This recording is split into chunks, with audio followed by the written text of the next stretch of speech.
사람은 정말 다양합니다. 여러분 옆을 이렇게 둘러보십시오. 같은 사람이 없습니다. 겨울이니까 같은 옷을 입고 올 거라고 생각하는데 그렇지도 않습니다. 어떤 분은 반팔로 등장하기도 하고요. 어떤 분은 꽁꽁 싸매고 오기도 하죠. 사람이 다르기 때문입니다. 성향도 다릅니다. 어떤 분은 이론에 강합니다. 그런데 또 어떤 분은 실천에 강하죠. 또 어떤 분은 이끄는 일을 잘하시는 분이 있는가 하면 따라가는 일을 잘하는 분도 있습니다. 또 항상 부정적으로 시작하는 분이 계시고요. 항상 긍정적으로 시작하는 분도 있습니다. 여러분이 어떤 유형에 속하는지는 여러분이 잘 아실 거니까 내 유형 말고 다른 유형이 엄청나게 많다는 겁니다. 그러니까 이렇게 다양한 사람들을 하나님이 심판하신다고 하면 뭘로 심판을 해야 될까요? 우리는 믿음으로 심판한다고 얘기하는데 성경은 좀 다르게 얘기합니다. 마태복음 7장 20절 말씀 같이 읽겠습니다. 이러므로 그들의 열매로 그들을 알리라. 나무에게, 식물에게 열매란 피할 수 없는 결과입니다. 당연히 맺어지는 겁니다. 그러니까 내가 나무니까 나무에 합당한 열매가 맺히는 그거는 빼낼 수가 없습니다. 그거 생략하고 난 나무가 될래? 이게 말이 안 되는 거죠. 사과나무의 열매가 뭡니까? 당연히 사과죠. 근데 여러분, 사과만 열매입니까? 사과나무의 열매가 사과만이라면 부족한 면이 있습니다. 1차적으로 열매가 사과이지만 좀 더 궁극적으로 미래를 향해서 볼 때는요, 또 다른 사과나무라고 말합니다. 그 사과나무가 사과로 맺혀서 그게 또 심겨서 그게 또 나무로 바뀌고 그게 또 사과를 생산하는 관계. 만약 시간이 30년이 흘렀다고 생각해 보십시오. 사과나무 한 그루에서 사과만 따다가 먹고 사과만 열매라고 생각하는 사람과 또 다른 사과나무를 만들어서 옆에다 심고 하면서 넓힌 사람은 엄청난 차이의 열매를 갖게 되는 겁니다. 그러니까 성경이 말하는 열매라는 것은 자연스럽게 눈앞에 이루어지는 열매만 말하는 게 아니라 그 열매를 가지고 하는 많은 행동과 노력과 수고의 결과를 포함하는 겁니다. 그렇기 때문에 사과나무의 열매는 사과만이 아니라 또 다른 사과나무이고 그 사과나무에서 만들어지는 과수원이고 그것보다 더 큰 넓이를 가질 수가 있다는 거죠. 암탉도 똑같습니다. 암탉이 열매를 맺는다고 하면 계란 이렇게 생각할 겁니다. 계란이 얼마나 우리에게 유익한 식량입니까? 그것이 있다는 것 자체가 아마 현대사회를 사는 분들에게는 너무너무 좋은 그런 양식입니다. 근데 여러분, 계란을 낳아서 사가지고 그걸 먹는 것으로 끝을 내는 것과 계란을 부화시켜가지고 다른 닭을 키워내는 것은 규모가 달라지는 놀라운 점이 있습니다. 그렇기 때문에 열매란 자연스럽게 어쩔 수 없이 맺히는 것을 넘어서서 확장하고 더 키우는 쪽으로 가는 것을 포함하는 겁니다. 주님께서는 특별히 신약 성경에서는 그 열매로 그 사람을 알겠다 이렇게 말을 합니다. 그 사람의 믿음으로 그 사람을 알겠다고 말하지 않습니다. 그 열매로 그 사람을 알겠다는 거죠.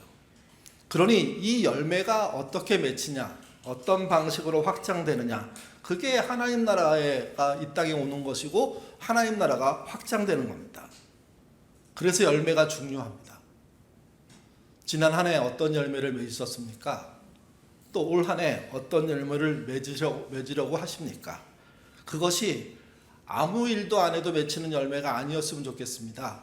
의도를 가지고 건강하고 정의로운 개인과 공의로운 사회 안에서의 건강한 열매 많이 맺으시기를 바랍니다.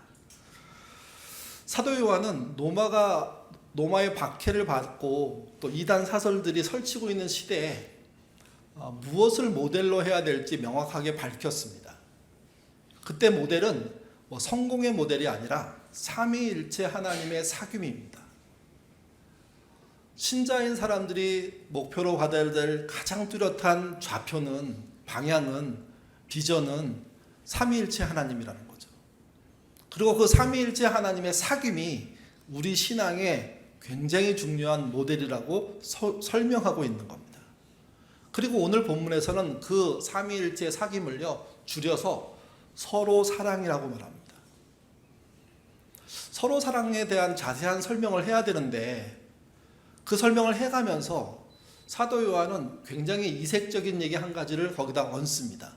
그게 무엇이냐면요, 적그리스도입니다. 여러분, 적그리스도가 뭘까요? 그리스도의 적대자, 그리스도를 적대하는 사람, 그것을 적그리스도라고 얘기합니다. 그들이 적그리스도다운 열매를 맺는다는 거죠. 느닷없이 적그리스도에 대한 이야기를 아마 한 것은 당시 그런 자들이 많았고 또 모든 신자들이 그런 적그리스도가 될 가능성이 있기 때문이라고 저는 생각합니다.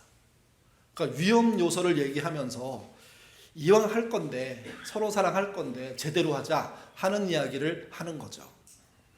같이 보겠습니다. 요한일서 2장 18절입니다. 읽겠습니다. 아이들아, 지금은 마지막 때라. 적그리스도가 오리라는 말을 너희가 들은 것 같이 지금도 많은 적그리스도가 일어났으니 그러므로 우리를 따라 마지막이란 이야기는 종말 직전이다 이런 뜻은 아닙니다.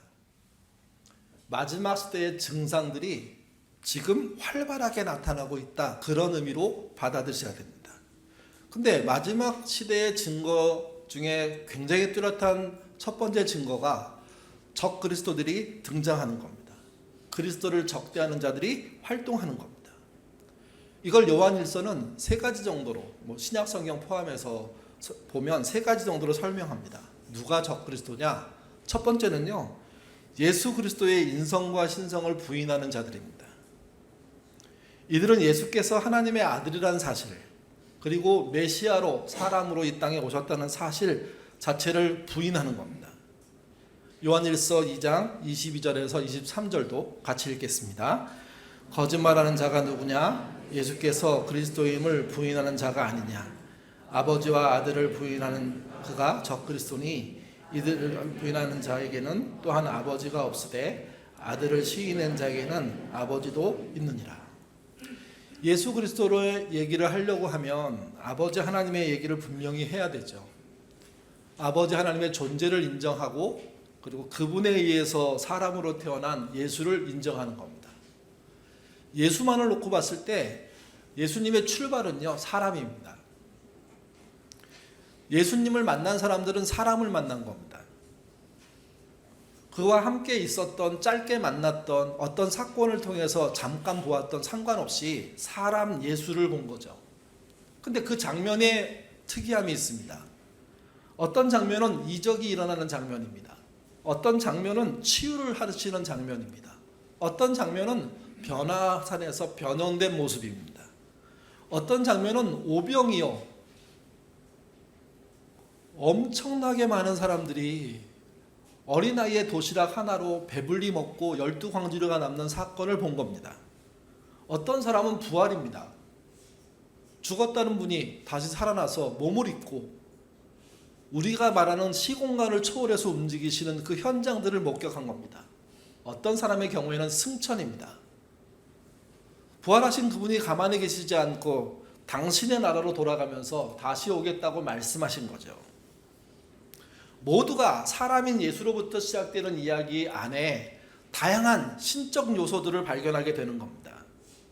그 신적 요소들을 경험한 사람들이 예수님을 사람으로만 보는 게 맞아?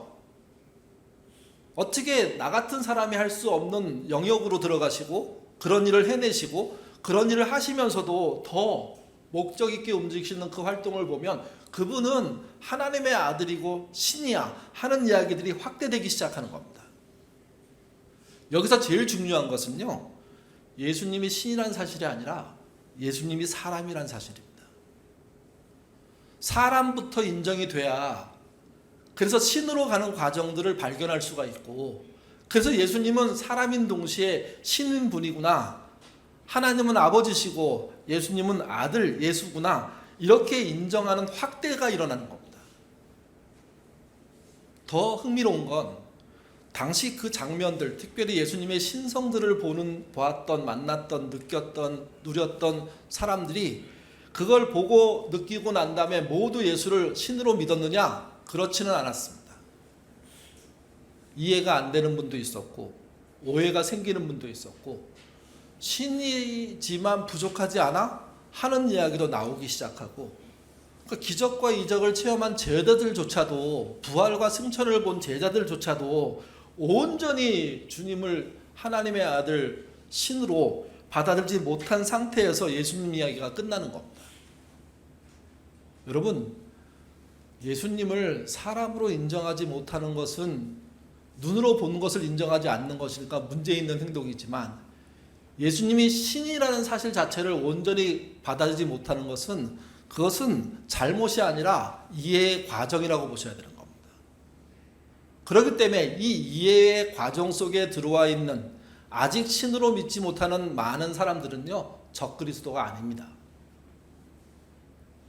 주님은 그들을 적그리스도로 대한 게 아니라 그들을 오히려 찾아가셔서 설득하시고 기회를 더 주시고 말을 보강해 주시고 해설해 주심으로 그들의 마음이 뜨거워지고 그들이 더 분명히 예수를 믿을 수 있도록 안내하는 역할을 하시지 않았습니까? 문제는요, 사람인 걸 부인하는 겁니다. 그리고 영으로 만들어 버리는 겁니다. 하나님의 아들 이 땅에 왔다면 사람으로 온 게 아니라 영으로 온 거야. 그걸 영지주의라고 하잖아요. 그 당시에 이단의 핵심이 그거거든요. 예수님의 인성을 부인하고 신성이 아니라 영성을 만드는 겁니다. 그 영성을 강조하고 영성대로 따라오지 않으면 문제가 있다고, 잘못했다고 말하는 거죠. 그들이 적그리스도입니다. 그들이.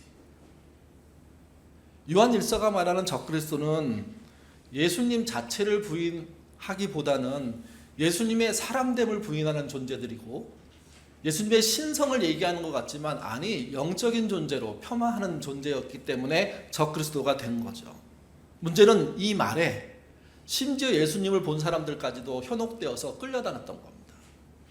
사도 요한은 그런 일은 있을 수 없다라고 말씀하고 있는 거죠. 두 번째는 스스로 그리스도라고 사칭하는, 미혹하는 자들입니다. 사도행전 5장 말씀 36절 37절입니다. 읽겠습니다.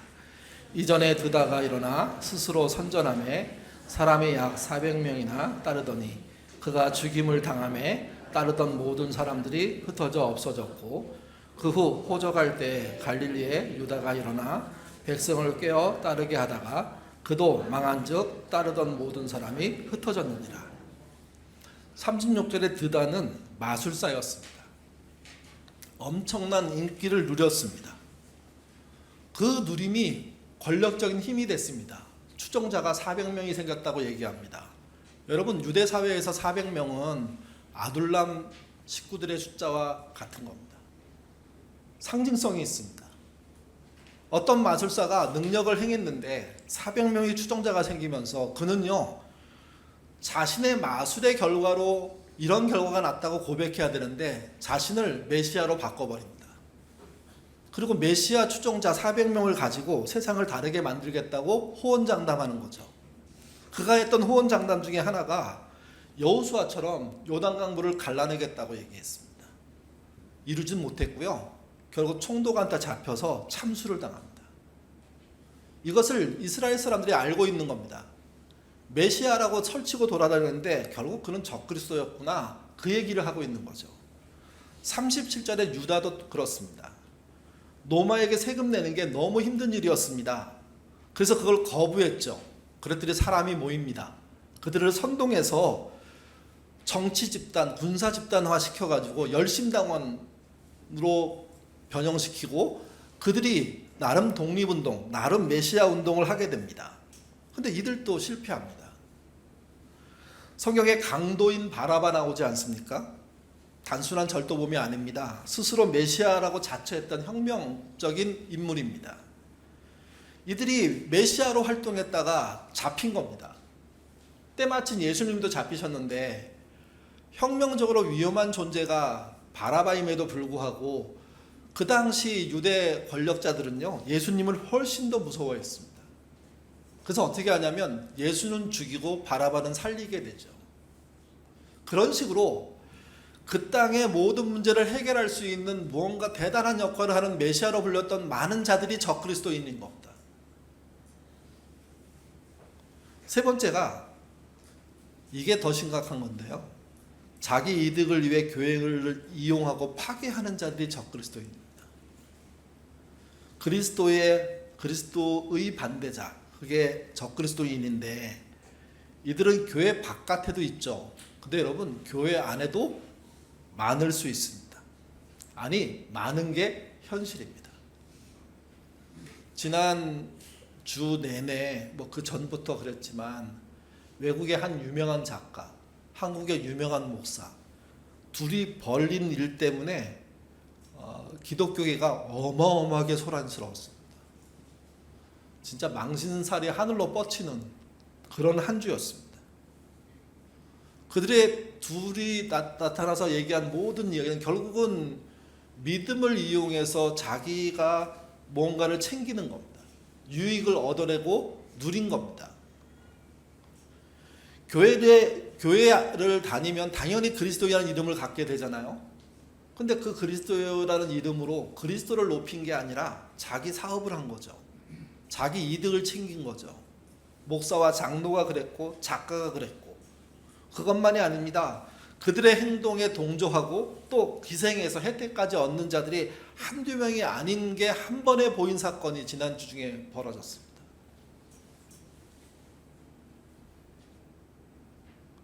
간단한 문제 아닙니다. 교회 내부에 적그리스도들이 한둘이 아니구나 하는 생각을 갖게 하는, 특별히 우리가 묵상하는 본문과 연결시키면 그런 생각을 할 수밖에 없죠. 그들은 뭘 믿는 거였을까요? 빌립보서가 얘기해 줍니다. 3장 18절에서 19절입니다. 읽겠습니다. 내가 여러 번 너희에게 말하였거니와 이제도 눈물을 흘리며 말하노니 여러 사람들이 그리스도의 십자가의 원수로 행하느니라. 그들의 마침은 멸망이요 그들의 신은 배요 그들은 영광은 그들의 부끄러움에 있고 땅의 일을 생각하는 자라. 바울은 여러 번 이 얘기를 했다고 얘기하죠. 그러면서 눈물 흘리며 말한답니다. 중요하고 절실한 마음으로 꼭 알아듣기를 바람으로 얘기하는 겁니다. 여러 사람들이 함께 믿음 생활하는 사람들을 말합니다. 그리스도의 십자가의 원수로 행하고 있다는 거죠. 오늘 주제로 가면 적그리스도로 행하고 있는 겁니다. 17절에 그들의 마침을 멸망이라고 말합니다. 그들의 신을 밝히죠. 뭡니까? 그들의 배입니다. 배. 자기 배를 채우는 것. 그래서 그들은 부끄러움 없이 땅에서 모든 것을 자기 거로 소유하는 것을 당연하게 생각합니다. 거기에 누굴 이용한 거냐면 하나님을, 예수님을, 교회를 이용한 거죠. 그러니 그거 신앙을 도구 삼아서 자기 배를 불린 자들은 그리스도인이라고 말할 수가 없다는 겁니다. 적그리스도인이라고 얘기할 수밖에 없는 겁니다. 이들의 최후는 어떻게 될까요? 요한계시록 19장 20절에 나옵니다. 같이 읽겠습니다. 짐승이 잡히고 그 앞에서 표적을 행하던 거짓 선자도 함께 잡혔으니 이는 짐승의 표를 받고 그의 우상에게 경배했던 자들을 표적으로 미혹하던 자라. 이들은 산채로 유황불에 우상을 경배하고 그들 앞에 고개를 숙인 미혹받은 자들아 하니까 영적으로 현혹돼 갖고 어떤 구석에서 이렇게 모의를 하고 있는 것처럼 느껴지는데 그 얘기가 아닙니다. 교회 내에 이런 사람이 있다는 겁니다. 교회 바깥에도 있는 건 물론이고요. 거기에 대한 심판을 얘기하는 겁니다. 유황 붙은 못에 던져진다. 그리고 그 앞에 더 무시무시하게 산채로.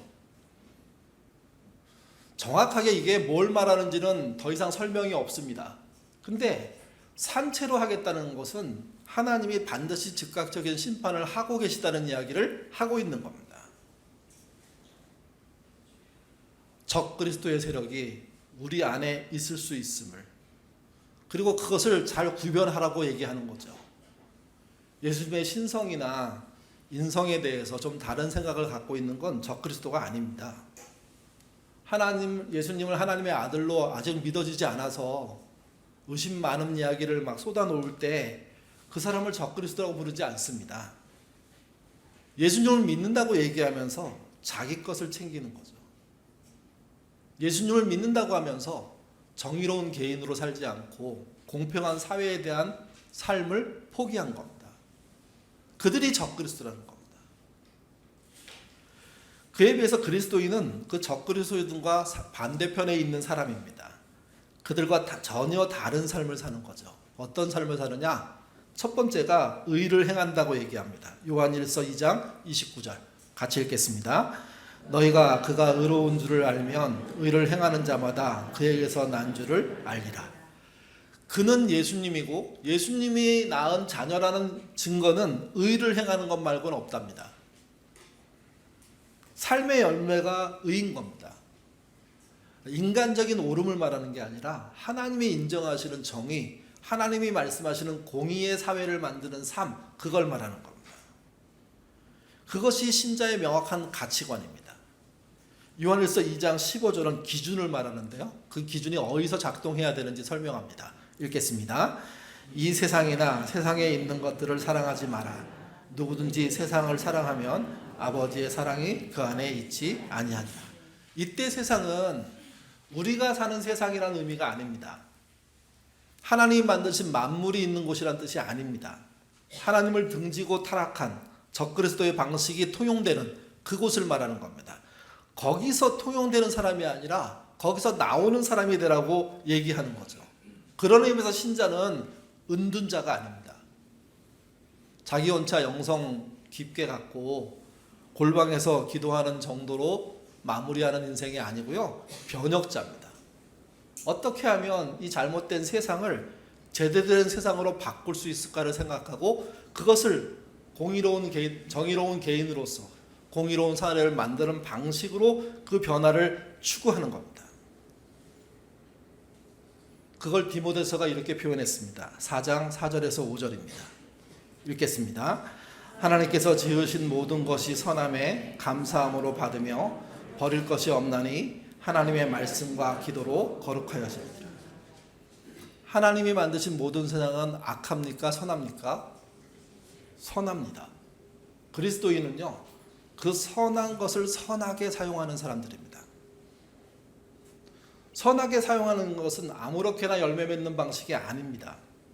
말씀을 통해서 기준을 찾는 노력들이 있어야 되고, 기도를 통해서 내가 갖고 있는 확신을 자신하지 않고 그분의 인도함을 쫓아 무엇이 옳고 바르고 선한지를 따라가는, 내가 살아내는 그 사람이란 거죠. 선한 만물을 선하게 사용하는 게 여러분 거룩입니다. 선한 만물을 선하게 모두에게 나누는 것, 그게 믿음입니다. 우리의 믿음은 사적인 구원으로만 제한되어 있는데 아닙니다. 공의로운 사회를 만드는 데 쓰여야 됩니다.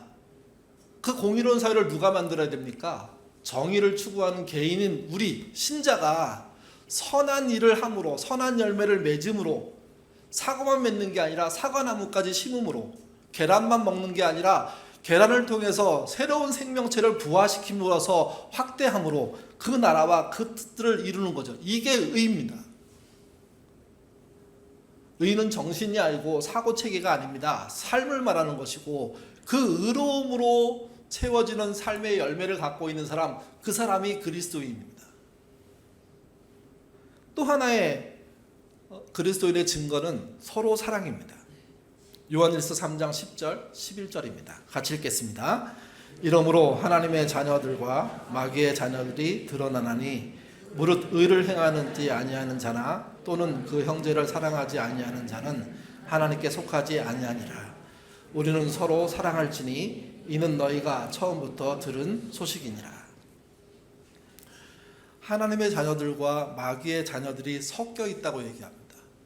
그리고 정체가 드러날 거라고 말을 하죠. 정체가 드러나는 지점은 의를 행하냐 행하지 않느냐는 겁니다. 동시에 형제를 사랑하냐 사랑하지 않느냐 하는 겁니다. 이 두 가지의 뚜렷한 기준이 이 사람이 하나님의 백성이고 이 사람이 마귀의 자식이구나 하는 걸 구별해낸다는 겁니다. 믿음이 얼마나 크냐, 교회를 얼마나 많이 나왔냐, 그가 이룬 사회적인 성공이 얼마나 크냐, 아무 관계 없습니다. 물론 아무 관계 없다고 말할 수는 없지만 뚜렷한 잣대는 이미 제시되어 있습니다. 의로운 행동과 서로 사랑입니다. 서로 사랑 얘기를 하면 부담스럽지 않은 사람이 단 한 명도 없을 겁니다. 또 서로 사랑을 여기는 어떻게 설명하냐면 처음부터 들은 소식이라고 설명합니다. 이때 처음이란 본질적인 것이다 라는 뜻입니다. 첫째 되는 것이다 이런 뜻입니다. 시작부터 이미 밝힌 내용이다 그런 의미입니다.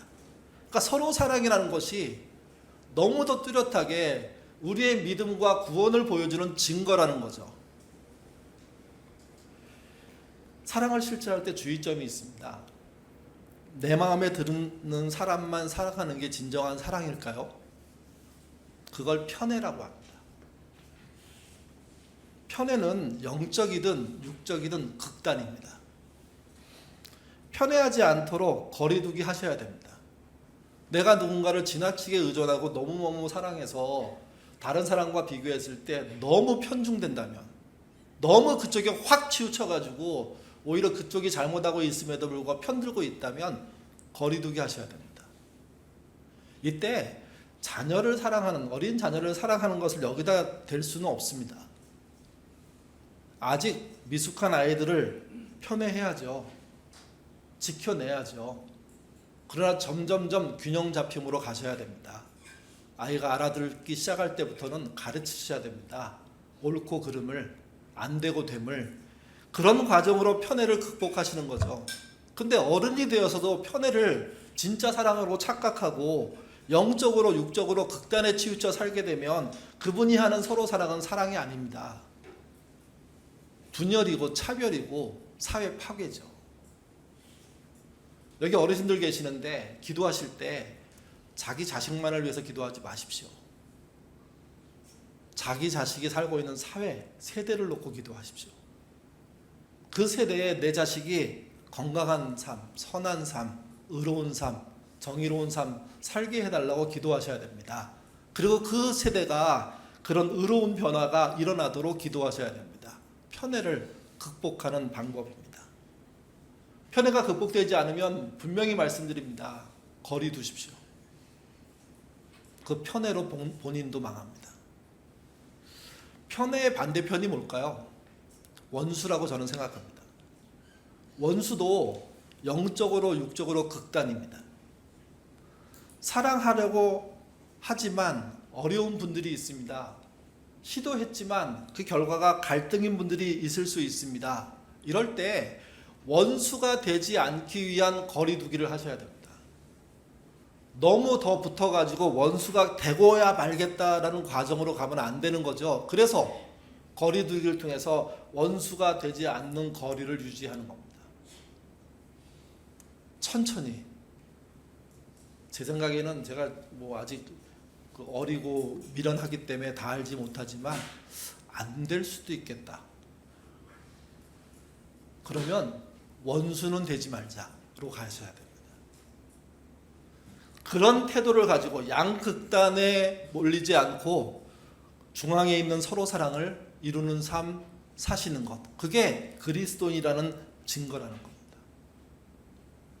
사과나무로 비유하면 사과에서 나오는 사과만 먹는 것을 말하지 않고요, 한 걸음 더 나가서 또 다른 사과를 만들어서 사과나무의 열매가 많아지게 하는 방식으로 확대하는 겁니다. 그게 서로 사랑인 겁니다. 암탉이라면 계란을 내가 다 먹고 나의 건강을 책임져서 끝나지 않고 계란을 부화시켜서 남들도 먹을 수 있게 해주는 방식으로의 서로 사랑을 찾을 필요가 있는 겁니다.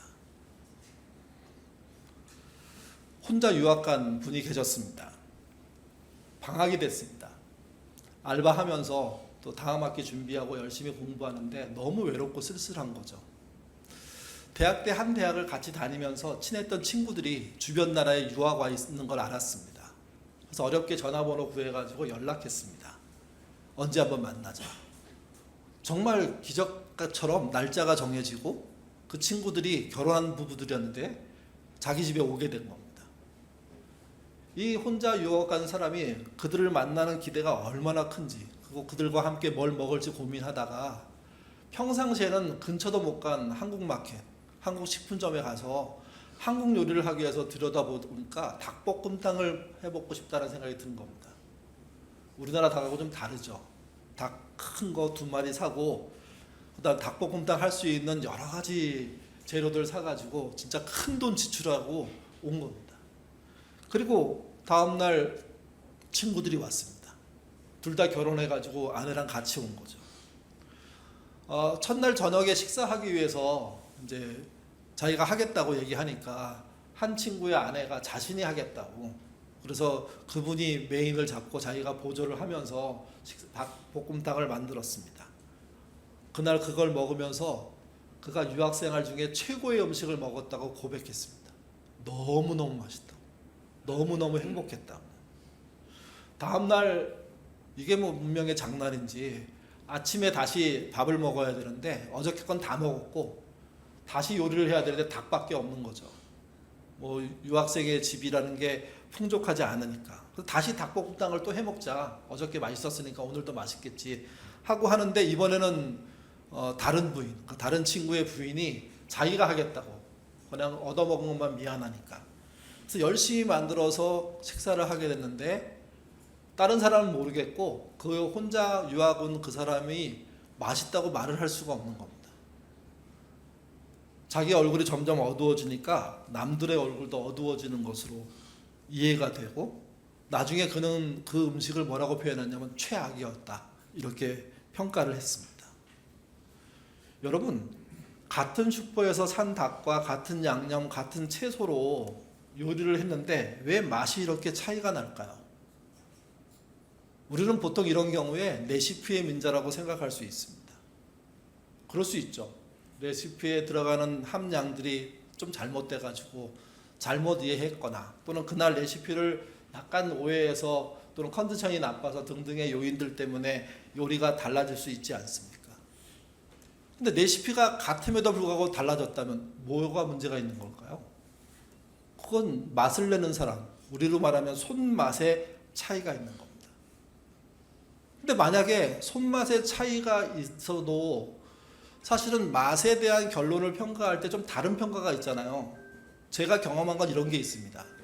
이 음식점 너무너무 맛있어. 꼭 먹어야 돼 너. 그래서 저의 친구가 데리고 가서 먹었어요. 나는 못 먹겠더라고요. 근데 그 친구는 다른 친구와 함께 그걸 먹으면서 이건 고향의 맛이야, 어머니의 맛이야. 그래서 제가 속으로 너희 엄마가 이렇게 해주셨냐? 이걸 먹고 사람답게 살기 힘들었겠다. 야, 뭐 이런 별 생각을 다 하게 되는데 그게 무슨 차이냐? 그게 손맛의 차이죠. 근데 손맛의 차이만 있습니까? 입맛의 차이는 없나요? 사실 맛의 가장 큰 차이는 레시피도 아니고 손맛도 아닙니다. 입맛이에요. 우리는 우리에게 다가오는 문제를 전부 외부적인 요인으로 판단하고 나의 문제로 보지 않으려고 합니다. 항상. 그러면서 내가 평가하고 싶어 해요. 레시피와 손맛의 문제는 남의 문제로 할 수 있는 핑계가 되죠.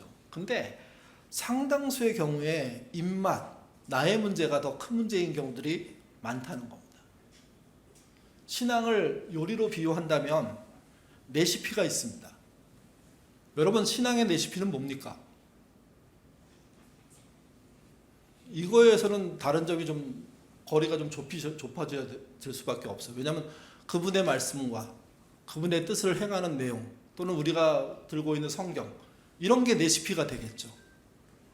그 성경을 잘 해석하고 찾아내서 절차를 만들어내는 거, 그게 레시피 아니겠습니까? 또 한 가지는 그렇게 레시피를 발견한 사람이 자기 삶을 살면서 만들어내는 결과물, 그게 요리겠죠. 거기에 그 레시피에 뭐가 들어가냐면 개인적인 손맛이 들어간 겁니다. 그렇게 해서 나왔다면, 그게 정상품이라면, 그게 성경의 정신과 하나님의 뜻과 그 사람의 노력이 정말 제대로 노력해서 나온 결과라면 그걸 먹고 맛이 없다고 말할 수가 있느냐는 겁니다. 맛이 없다고 말하는 것 자체가 주제 넘은 행동이라는 거죠. 그 말은 무슨 말이냐면 아무리 하나님의 뜻이 좋아도 내 입맛에 안 맞으면 틀린 거야. 아무리 다른 사람의 노력과 수고가 정말 크다고 하더라도 내가 흡족하지 못하면 틀린 거야로 가는 방식이 되는 겁니다. 신앙은 처음부터 타락하지 않습니다. 말씀 안에 붙잡혀 살려고 노력하죠. 기도로 살려고 애쓰죠. 하나님의 레시피를 하나하나 깨달을 때마다 탐복하고 감사하고 도전받고 꿈틀거리는 능력들을 경험하게 됩니다. 그리고 거기다가 자기의 손맛을 얻는 순간 변질됨을 느끼죠. 달라짐을 느낍니다. 미숙함을 느낍니다. 그 놀라운 말씀이 이렇게 초라하게 갈 수가 있구나 하는 걸 깨닫게 되는 겁니다. 그러면서 다시 도전하고 다시 말씀으로 돌아가고 다시 기도로 하는 것, 그게 우리가 신앙을 요리한다는 차원에서 말할 수 있는 표현인 거죠. 근데 자기의 입맛을 절대화하는 거, 내 입맛으로 누굴 평가하냐면 하나님을 평가해버립니다. 성경을 평가해버립니다. 그것도 한 걸음 더 나가서 다른 사람을 평가하고 자기는 오직 자기의 입맛에 따른 심판자의 역할을 하고 싶은 그 마음, 그게 적그리스도의 마음입니다. 내 입맛에 문제 있습니다. 뭔가에 길들여진 겁니다. 다른 사람은 맛있다는데 왜 나는 맛이 없을까? 다른 사람이 틀린 게 아니라 내 입맛만 고집하고 있는 내가 틀린 겁니다. 적그리스도는 그런 상황 속에서 등장합니다. 처음에는 미숙함으로 등장하고 연약함으로 등장하다가 점점점 강화돼가지고 내 입맛에 안 맞는 건 아무것도 아니야. 신도 아니야, 말씀도 아니야, 기도도 아니야, 교회도 아니야로 가는 겁니다. 내가 내놓은 해법만 길이 되는 거죠. 우리 이 적그리스도의 길에서 올 한 해 열심히 나옵시다. 그리스도인 제대로 돼봅시다. 내 입맛에 휘둘리는 신앙이 아니라 남들의 레시피를 가지고 자기 손맛을 냈을 때 나는 이해되지 않는 맛이긴 하지만 그 수고를 알아주고 말로 행동으로 요리한 사람을 공격해서 넘어뜨리는 것이 아니라 자기의 부족함을 깨닫고 먹어주는, 견뎌주는 그런 관계로 가셔야 됩니다. 교회는 그런 곳이지 내 입맛 자랑하는 게 아닙니다. 너는 뭐야? A는 C야. 이런 식의 정답을 말하는 것이 아니란 말입니다. 2026년 한 해 저와 여러분이 적그리스도의 길을 가지 않았으면 좋겠습니다. 그 길과 확연히 다른 그리스도의 길을 함께 갔으면 좋겠습니다. 적그리스도의 열매가 아니라 그리스도의 열매를 많이 맺는 한 해 됐으면 좋겠습니다. 그래서 잘못된 적그리스도의 역할을 하려고 꿈틀거리는 세력에게, 망가진 교회에게, 한국 기독교에게 그게 아님을, 선한 열매를 함께 맺기 위한 노력을 하고 있는 그리스도인들이 있음을 보여주는 그런 한 해 되시기를 주님의 이름으로 부탁드립니다. 기도하겠습니다. 정말 부끄러운 한 주를 보냈습니다.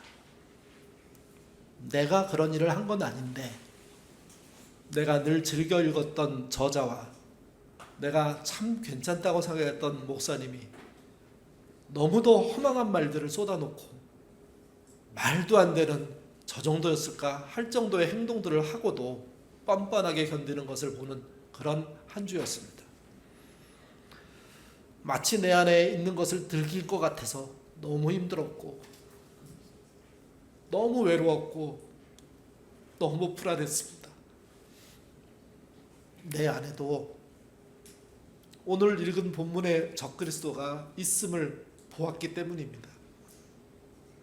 어떻게 하면 그 길로 가지 않고 의로운 선한 일을 하는 그리스도인이 될까 하는 고민과 노력을 하면서도 여전히 내 입맛에 치우친 신앙인 생활을 하고 있는 나를 보는 또 한 주였습니다.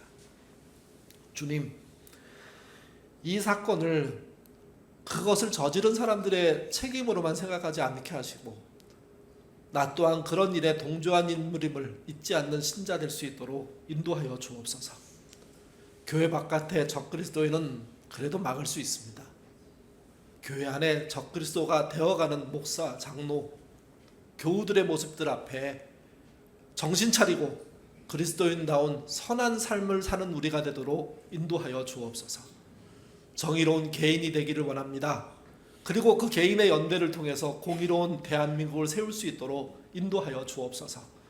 교회가 더 이상 자기 이익과 자기 입맛에 맞는 그런 모양으로 가지 않게 하시고, 주님이 허락하신 그 레시피를 우리가 갖고 있는 부족하지만 손맛으로 맛을 내는, 그리고 그 맛이 잘 느껴지지 않을 때 보완할 줄 아는 신자로 사는 우리 모두 되도록 인도하여 주옵소서. 올 한 해 아둘람이 다양성을 갖기를 원합니다. 그들이 주님의 말씀을 통한 레시피를 가지고 손만 내기를 원합니다.